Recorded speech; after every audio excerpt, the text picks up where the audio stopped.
En este video vamos a hablar de la jerarquía de memoria. La jerarquía de memoria es un sistema, un esquema para la distribución de distintas tecnologías de almacenamiento para aprovechar las ventajas diferentes que cada una me ofrece. Entonces, tenemos distintos tipos de memoria que conforman todo el subsistema y que se organizan en una forma piramidal. En el tope de nuestra pirámide, nosotros tenemos los registros, que son espacios más pequeños de memoria, son más caros también, pero son los más rápidos a los cuales nosotros tenemos acceso. Típicamente, un registro se toma solo un ciclo del CPU para devolver el resultado de una lectura o una escritura, por ejemplo. Eso es lo más rápido que se puede tener. Sin embargo, como es muy caro, no podemos nosotros tener miles de registros como para hacer nuestro sistema más eficiente, ya que eso sería demasiado caro y no es sostenible. Entonces, se tienen lo que son otros niveles de memoria que tienden a ser más baratos, pero con el trade-off de que sean más lentos. Entonces, nuestro siguiente nivel es el de un cache, que puede ser de varios niveles. Ahí lo vamos a ver más adelante. Tenemos también la memoria principal. Esto sería análogo a la memoria RAM que nosotros tenemos en nuestras computadoras. Sin embargo, en un sistema embebido, si bien este esquema es similar, una memoria no está hecha con la misma tecnología, no son esos módulos de memoria DDR4 o DDR5 que nosotros ponemos en nuestras computadoras, que tienen tal vez 8 GB o 16, sino que nosotros vamos a tener una memoria más modesta en un sistema embebido que puede ser de 512 kilobytes, por ejemplo. También tenemos memorias secundarias, que serían, por ejemplo, nuestro disco duro. También hay sistemas que son SSD.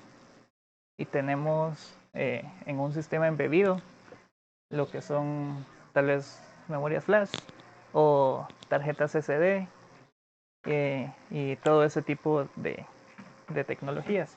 Esos son más lentos, pero vamos a ver también que son mucho más baratos, entonces son más eh, accesibles y más comunes en sistemas embebidos. También tenemos lo que se llama memoria terciaria, que es, por ejemplo, ese tipo de almacenamiento de discos magnéticos, todo eso que se usa como para almacenamiento más pesado, que es solo como de almacenamiento a largo plazo, a muy largo plazo, que eso casi no se mira en sistemas embebidos, pero puede que sí. Tal vez uno muy específico. La cuestión es que al utilizar este esquema de pirámide, nosotros al CPU le podemos dar la impresión de que tenemos una memoria muy grande y muy rápida, si sabemos aprovechar como que las ventajas de cada uno de esos niveles. Entonces, ese aprovechamiento se puede dar de dos formas, que se les llama localidad temporal o localidad espacial. La localidad temporal nos dice que si nosotros vamos a accesar a un dato o a una instrucción, es muy probable que en cierto periodo de tiempo ese mismo dato o instrucción se vuelva a accesar. Por ejemplo, en un ciclo for, si yo voy a estar ejecutando varias veces las mismas instrucciones, entonces me conviene que esas instrucciones estén almacenadas en un nivel muy cercano al procesador, de forma que yo no tenga que esperar casi nada de tiempo para ir a obtener, para ir a hacer fetch, digamos, de esas instrucciones. También tenemos la localidad espacial, que nos dice que si nosotros accesamos a un dato o a una instrucción, es muy probable que nosotros vayamos a accesar a datos o instrucciones que estén cercanas a la que estamos accediendo en ese momento. Es decir, si yo tengo, por ejemplo, en un arreglo, yo estoy haciendo, por ejemplo, una suma de dos arreglos, y yo voy a ir a traer a la memoria el valor que está en un índice del arreglo, muy probablemente mis siguientes instrucciones vayan a tener accesos al que está un índice después de mi arreglo. Entonces me conviene tener todo ese bloque de espacio en la memoria en niveles más altos para que mi ejecución pueda ser más rápida. Entonces se tienen esos dos principios, los cuales nosotros vamos a buscar aprovechar. Vamos a hablar más específicamente del cache, que es el segundo nivel en nuestra pirámide. Vamos a estar analizando algunos ejemplos, ver sus propiedades y sus ventajas. Entonces, un cache son las memorias que están en los primeros niveles, que están debajo del CPU, es decir, no son registros, sino que son tecnologías diferentes para almacenamiento de datos que se controlan o se manejan por medio de hardware. Es decir, nosotros no vamos a programar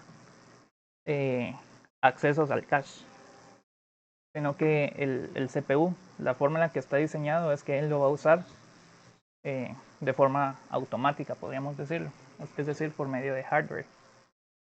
El CPU va a ir a buscar siempre, primero, un dato o una instrucción, lo va a ir a buscar al cache, nivel 1 debería ser. ¿Por qué es bueno usar un cache? Vamos a analizar esto que se llama la regla 90-10. Típicamente un procesador le dedica el 90% de su tiempo al 10% del código total de un programa. Es decir, nosotros típicamente vamos a programar de forma que una porción pequeña del código se esté ejecutando continuamente y se vaya repitiendo. Y el resto del código va a ser como casos más esporádicos, por ejemplo, en manejo de algún error que no es común, algunas excepciones, interrupciones, ese tipo de cosas. Entonces, podemos nosotros almacenar ese 10% que es repetitivo, que es crítico para nuestra ejecución eficiente de nuestra tarea, en una memoria de acceso rápido. Y podemos dejar el 90% restante en una memoria más baja, más lenta y más abundante. Entonces, al hacer eso, nosotros vamos a aprovechar el principio de localidad. Nos va a eficientizar nuestros tiempos de ejecución y todo lo demás. Entonces, ya analizando la jerarquía, mientras más cerca estemos del CPU, quiere decir que nuestra tecnología de almacenamiento va a ser más cara y va a ser más rápida también. Pero como es muy caro, entonces no es sostenible que nosotros tengamos mucho espacio de almacenamiento en esos niveles. Para eso entonces se tienen, que son en otros niveles, memorias más baratas, que obviamente se van a tardar más tiempo en responder. Entonces el CPU tiene pocos registros que son muy rápidos y muy costosos. La memoria principal es más barata, tiene más espacio, más capacidad, pero se va a tardar más en responder. O sea, sus tiempos de acceso van a ser mayores. Y la memoria cache entonces se pone como un punto intermedio que puede aprovechar la localidad temporal y espacial, y lo que va a ir a hacer es mantener copias de porciones que están en la memoria. Es decir, como es más caro, tiene que ser más pequeño para que tenga sentido el realizar este sistema. Entonces no se puede poner toda la memoria RAM en un cache, sino que solo porciones. Y estas porciones me interesa que se vayan a usar mucho, y de esta forma entonces yo pueda aprovechar estos principios de localidad. Y lo que va a hacer es simplemente que mi código se ejecute de forma más rápida.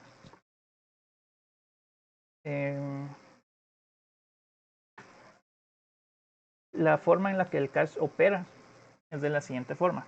Entonces, el CPU, cada vez que vaya a necesitar hacer una operación de lectura o escritura en la memoria, lo primero que va a ir a hacer es ir a verificar que el cache tenga ya ese valor que debería estar en la memoria, pero podría estar ya en el cache. Si sí está, entonces a esto se le llama un cache hit. Quiere decir que sí encontramos el dato que estábamos buscando. Si la ubicación no está en el cache, se le conoce como un cache miss. En ese caso, el cache lo que hace es que asigna una nueva entrada, copia el contenido de la memoria principal, agarra un bloque entero, obviamente no va a agarrar solo un dato, ahí vamos a verlo más adelante, copia un bloque y lo va a guardar al cache. Es decir, que en las siguientes iteraciones de mi código ya va a ser más probable que nosotros tengamos un cache hit en esa porción del código, porque ya lo fue a meter al cache, entonces ya debería encontrarlo ahí. Para la escritura es similar, el contenido se va a escribir en una memoria cache, es decir, a un nivel muy alto de la pirámide, y periódicamente se va a ir propagando a la memoria principal para que no perdamos tiempo innecesario cuando aún no se requiere que ese dato ya esté en la memoria. Entonces se puede aprovechar algún tiempo tal vez como de idle para ir a escribir o distintas formas de resolver ese problema. Lo importante es que la proporción de cache hit, es decir, de aciertos que hay en el cache, comparado contra los errores, es una medida muy útil para medir nuestra efectividad del cache.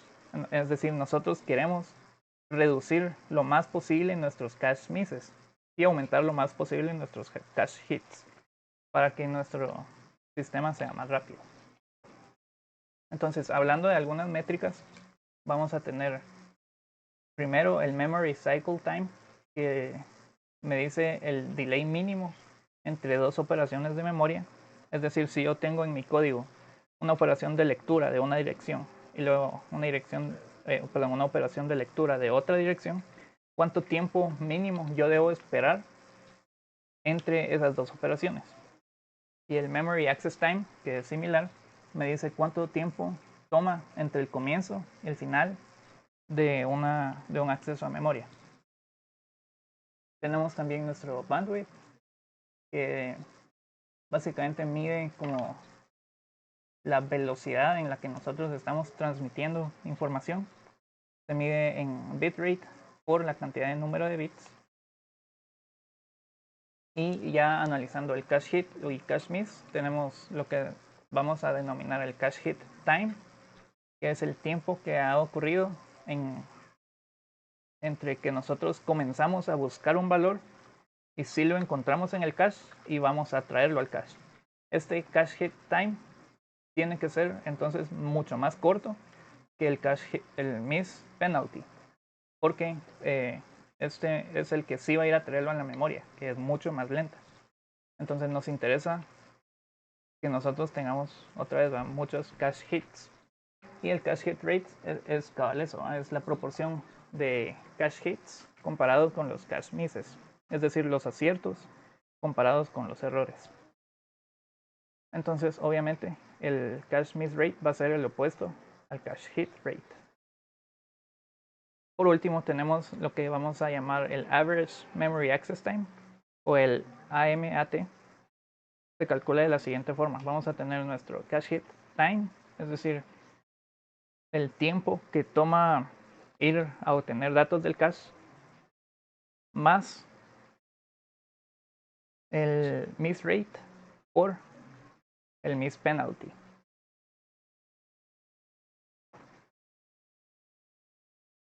Vamos a aumentar ahora un poco la complejidad de lo que estamos hablando. Vamos a tener ahora bloques en nuestro cache.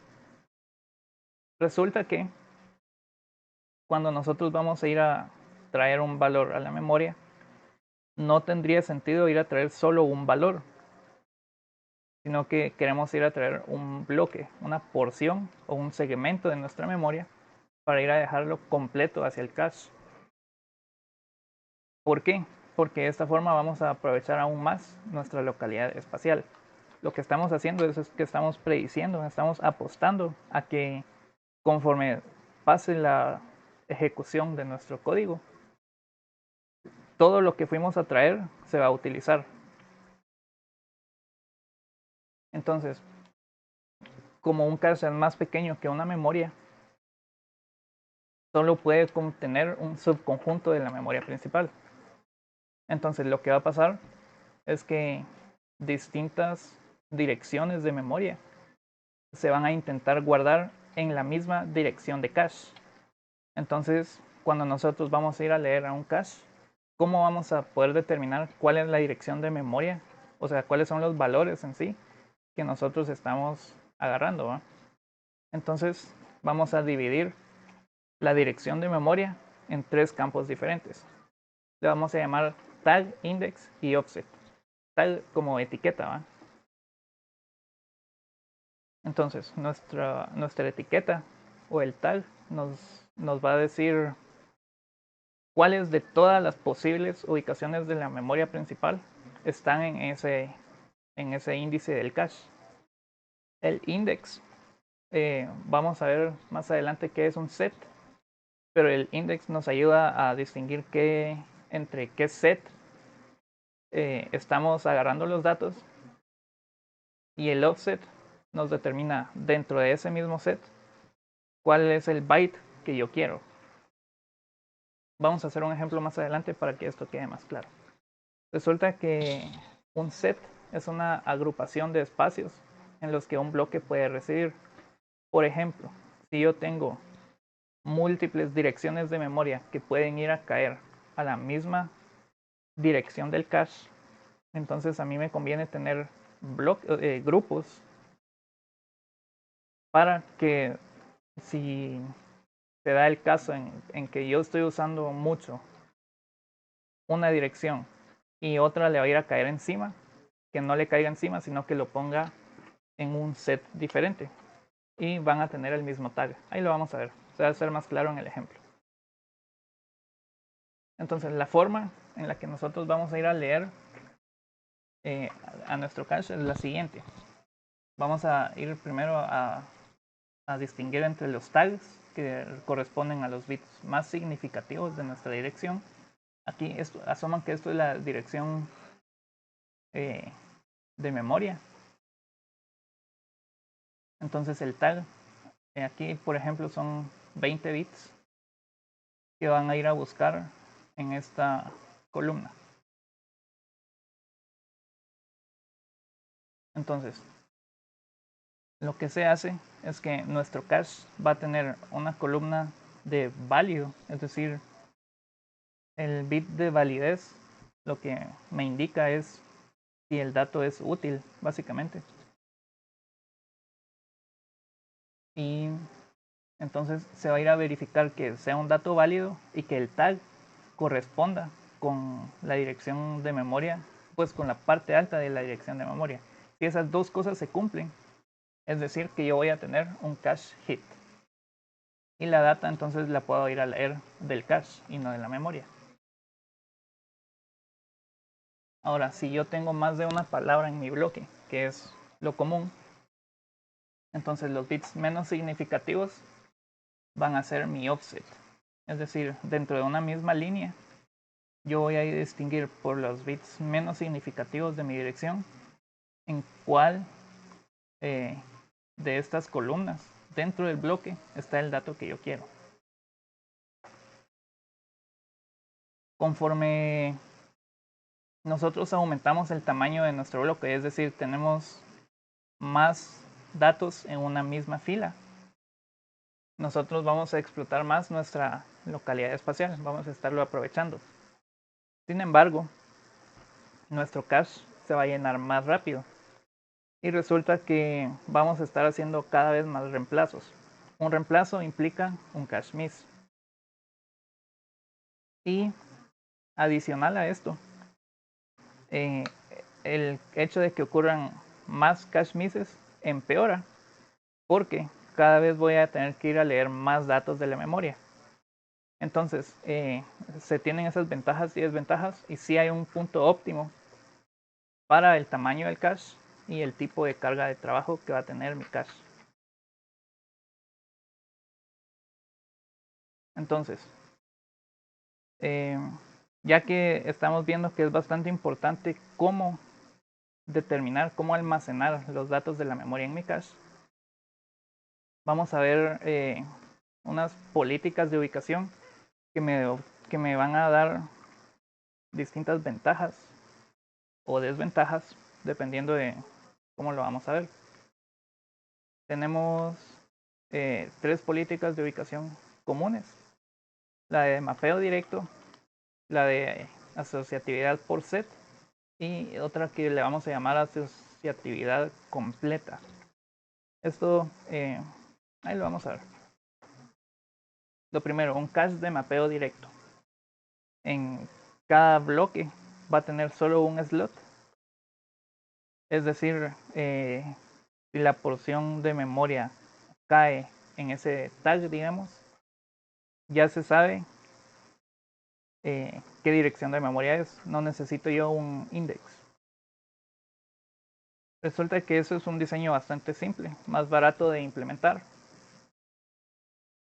más rápido, porque yo no estoy utilizando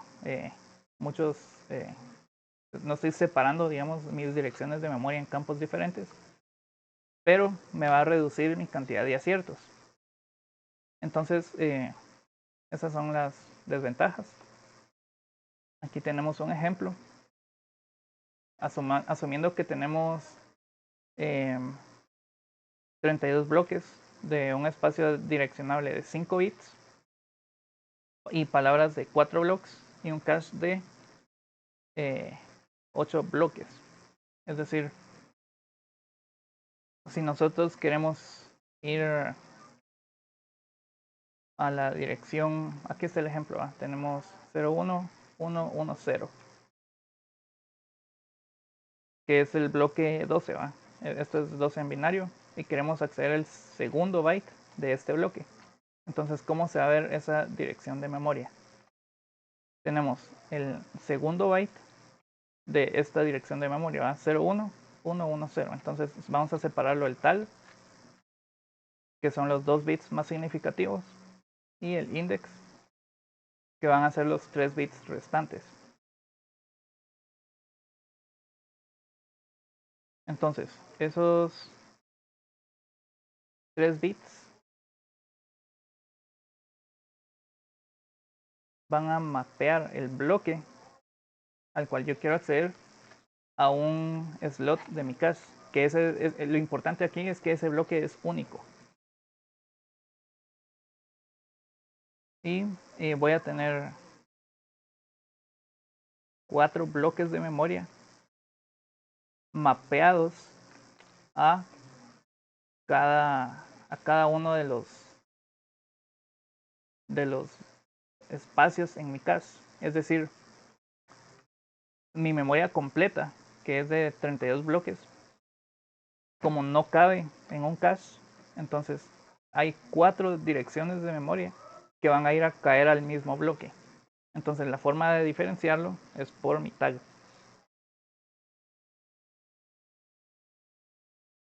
Todo esto se va a ver más claro en el ejemplo. Luego tenemos nuestro asociativo por sets, que puede estar en n vías, puede ser, digamos, 2 vías, 4 vías o más. Se asigna un bloque a un set y se puede colocar en cualquier slot disponible dentro del set. ¿Y cuántos slots disponibles voy a tener? N. Entonces, si 2 direcciones de memoria van a ir a caer al mismo espacio de mi cache, yo puedo ya tenerlos a ambos simultáneamente, solo que en distintos slots, en distintos espacios. La ventaja es que si resulta que yo tengo direcciones de memoria que se eliminarían el uno al otro porque van a la misma dirección del cache, entonces ya no se eliminan, sino que ambos pueden convivir simultáneamente en el mismo cache. Pero el ir a buscar si un bloque ya está en mi cache se vuelve más complicado y por lo tanto más tardado y más caro de implementar, es decir, requiere de más compuertas. Y aquí vamos a tener el ejemplo. Entonces nuestro cache ya va a tener el tamaño, es decir, nuestros grupos, y va a tener 2 espacios en un mismo grupo. Entonces, la forma de diferenciarlo es que ahora nuestro tal va a tener un bit más y eso va a determinar en cuál de los dos entra. Y luego tenemos un cache completamente asociativo. Básicamente, un bloque se puede colocar en cualquier espacio de mi cache. Obviamente esto va a mejorar nuestra tasa de aciertos, pero resulta que el tiempo que toma comparar si ya tenemos un bloque en nuestro cache va a ser más difícil, ¿verdad? Entonces se vuelve aún más costoso y aún más lento. En este tipo de cache, la dirección completa se guarda como la etiqueta. Y siempre el bloque, es decir, el offset, se mantiene igual, ¿verdad? Porque como tenemos múltiples bytes en solo un espacio de nuestro cache, sí tenemos que distinguir entre cuál vamos a ir a buscar. Pero lo importante es que ya no hay index, es decir, toda la dirección es mi etiqueta. El ejemplo lo vamos a ver en otro video para que sea más claro, más lento, que se pueda analizar de mejor forma. Pero vamos a hacer un ejemplo de llenar un cache con estos accesos a la memoria. Y lo vamos a hacer con mapeo directo asociativo de 2 vías y de 4 vías.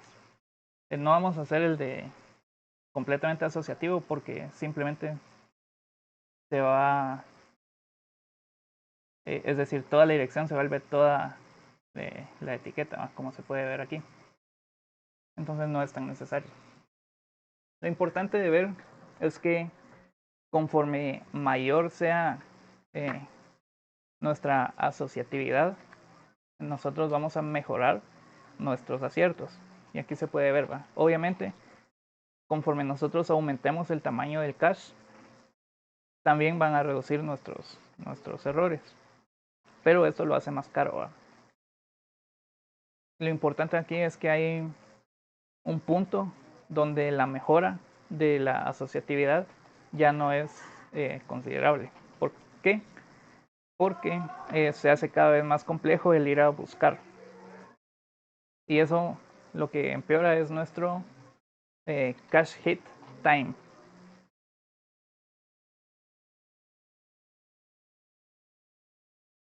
Entonces, cuando un cache está lleno y yo necesito ir a meter un nuevo valor a mi cache, es importante también distinguir entre distintas políticas de reemplazo.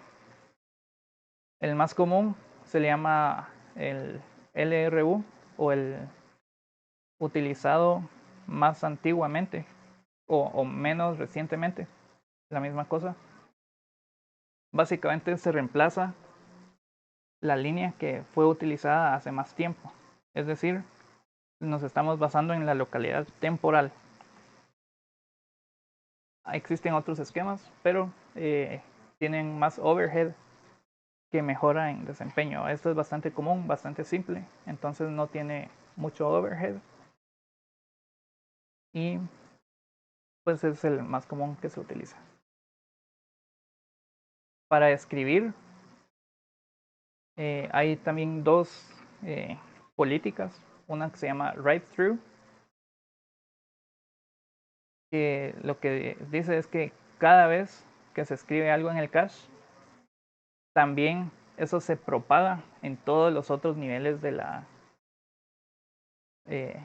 memoria, de las memorias. Entonces, en vez de hacer al procesador ir y escribir a cada uno de los niveles, se puede utilizar un buffer que lo que hace es liberar al procesador de esa tarea. Entonces, la diferencia es que en este caso, todos los niveles de memoria están actualizados comparado con el write back, que resulta que solo se escribe en el cache y cuando la línea que está en el cache se va a reemplazar, entonces ahí ya se propaga para mantener ese valor actualizado en las memorias que son de los niveles más bajos, más lentos. Aquí tenemos un ejemplo de un sistema, de un procesador que es Cortex M7. Tiene su memoria interna, que ya habíamos visto en la clase, que son tightly coupled memories de instrucciones y de datos. Y aquí lo que es importante es que aquí hay un cache que es de instrucciones y un cache que es de datos. Y puede también tener su write back o write through. Y eso sería todo.